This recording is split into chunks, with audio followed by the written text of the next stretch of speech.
Brain with beauty हे वाक्य दिव्या देशमुख या तरुणीला तंतोतंत लागू होतं. भारताची ग्रँड मास्टर दिव्या हिने लंडनमध्ये झालेल्या वर्ल्ड टीम ब्लिट्झ अजिंक्यपद स्पर्धेत विजयी होऊन एक इतिहास रचलाय. तिने जगातील पहिल्या क्रमांकावरील चीनच्या महिला बुद्धिबळपटूला पराभूत करत हा इतिहास रचलाय. दिव्याने देशासाठी ही मोठी कामगिरी केली आहे. तिच्या या कामगिरीचं सोशल मीडियावर भरभरून कौतुक केलं जात आहे. इतकंच काय तर देशाचे पंतप्रधान नरेंद्र मोदींनीही तिचं कौतुक केलंय. पण नेमकी ही ग्रँड मास्टर दिव्या देशमुख आहे तरी कोण? तिचा जन्म कुठे झाला? ती राहते कुठे? दिव्याने बुद्धिबळ खेळात पहिलं पाऊल कधी टाकलं? लंडनच्या सामन्यात तिने कशी संधी साधली? तिने आतापर्यंत किती पदक पटकावलेत? तिला कोणता किताब मिळालाय? मोदींनी तिच्याविषयी काय म्हटलं? आणि सगळ्यात महत्त्वाचं म्हणजे तिचा संघर्ष कसा आहे? सगळं काही सविस्तर जाणून घेणार आहोत. त्यासाठी हा व्हिडिओ शेवटपर्यंत पहा आणि टाइम्स नाऊ मराठीला फॉलो आणि सबस्क्राईब करायला विसरू नका.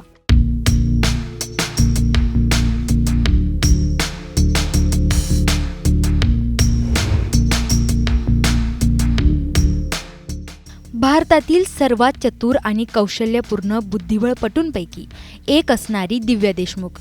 दिव्या मूळची विदर्भातल्या नागपूरची आहे. दिव्याने लंडनमध्ये झालेल्या world team blitz chess championship स्पर्धेत स्वतःला सिद्ध करून दाखवलंय. तिने या स्पर्धेत चीनची दिग्गज बुद्धिबळपटू होऊ इफान हिला हरवत इतिहास रचलाय. होऊ इफान ही जगातील 1 नंबर महिला बुद्धिबळपटू होती. पण आता हा मान भारताच्या दिव्याने पटकवलाय. WR बुद्धिबळ संघाचे प्रतिनिधित्व करणाऱ्या इफानने राऊंड रॉबिन सेमीफायनल सामन्याच्या पहिल्या सत्रात दिव्याला हरवलं होतं.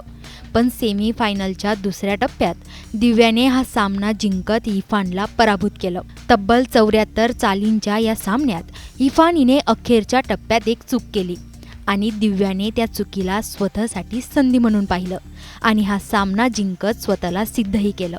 पण सगळ्यात महत्त्वाचं, दिव्या देशमुखचा हा प्रवास सुरू कसा झाला? आता ते पाहूयात. दिव्याचा जन्म 9 डिसेंबर 2005 साली झालाय. दिव्याने वयाच्या 5व्या वर्षीच बुद्धिबळ खेळात पहिलं पाऊल टाकलं होतं. दिव्याच्या वडिलांचं नाव जितेंद्र देशमुख आणि आईचं नाव नम्रता आहे. दिव्याचे आई वडील दोघेही डॉक्टर आहेत. दिव्याला एक बहीण आहे. ती बॅडमिंटनपटू असून तिलाही सुरुवातीपासून खेळाचे आकर्षण होते. दिव्या नागपूरच्या भारतीय विद्याभवन सिव्हिल लाईन्स शाळेत शिकलेली आहे. लहान वयातच दिव्याने शालेय, जिल्हा आणि राज्यस्तरीय स्पर्धा जिंकायला सुरुवात केली. दिव्याने 2012 मध्ये वयाच्या 7व्या वर्षी अंडर-7 राष्ट्रीय चॅम्पियनशिप जिंकली होती. त्यानंतर तिने 2014 मध्ये डबरच्या अंडर-10 मध्ये जागतिक युवा विजेतेपद, तर 2017 मध्ये ब्राझीलच्या अंडर-12 मध्ये जागतिक युवा विजेतेपद जिंकलं. त्यानंतर दिव्या लवकरच महिला फिडे मास्टर बनली आणि ऑक्टोबर 2021 मध्ये तिने महिला ग्रँड मास्टरचा किताब स्वतःच्या नावावर केला. दिव्याने आतापर्यंत 3 गोल्ड, अनेक आशिया स्पर्धा आणि जागतिक युवा विजेतेपद जिंकली आहेत. बुद्धिबळ खेळाशी असलेल्या तिच्या एकनिष्ठतेमुळे तिला आज हे यश मिळवता आलंय. आज संपूर्ण देश दिव्याचं सोशल मीडियावर भरभरून कौतुक करतंय. भारताचा अभिमान असणारी दिव्याचं देशाच्या पंतप्रधानांनीही आपल्या एक्सवर ट्विट करत तिचं कौतुक केलंय. त्यांनी लिहिलंय की लंडनमध्ये झालेल्या वर्ल्ड टीम ब्लिट्झ चॅम्पियनशिपच्या दुसऱ्या स्टेजच्या ब्लिट्झ सेमीफायनलमध्ये जगातील नंबर 1ची खेळाडू असलेल्या इफानला हरवल्याबद्दल दिव्या देशमुख हिचं अभिनंदन. तिचे हे यश तिचा संयम आणि तिचा दृढ निश्चय दर्शवितात. यामुळे बऱ्याच बुद्धिबळ खेळाडूंना देखील प्रेरणा मिळेल. भविष्यातील प्रयत्नांसाठी तिला खूप शुभेच्छा. पंतप्रधान नरेंद्र मोदी यांच्या या पोस्टवर दिव्या देशमुखनेही रिप्लाय दिलाय. तिने म्हटलंय की, धन्यवाद आदरणीय पंतप्रधान मंत्रीजी. तुमच्याद्वारे मला सन्मानित करण्यात येणं हे माझ्यासाठी सन्मान आणि प्रोत्साहनात्मक आहे. यासोबतच शरद पवार, राजनाथ सिंग, नितीन गडकरी, देवेंद्र फडणवीस अशा अनेक राजकीय आणि सामाजिक लोकांनी तिचे भरभरून कौतुक केले. बुद्धिबळात गुकेश डी सह आता दिव्याही आभाळाला गवसणी घालतीये.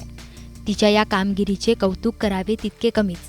आज असंख्य मुलींसाठी आदर्श ठरणारी दिव्या आणि तिचे कर्तृत्व अभिमानास्पद आहे. दिव्याचा हा प्रवास तुम्हाला कसा वाटला ते कमेंट करून सांगाच. पण सोबतच दिव्याच्या या यशासाठी आणि तिच्या भविष्यासाठी टाइम्स नाऊ मराठीकडून खूप खूप शुभेच्छा.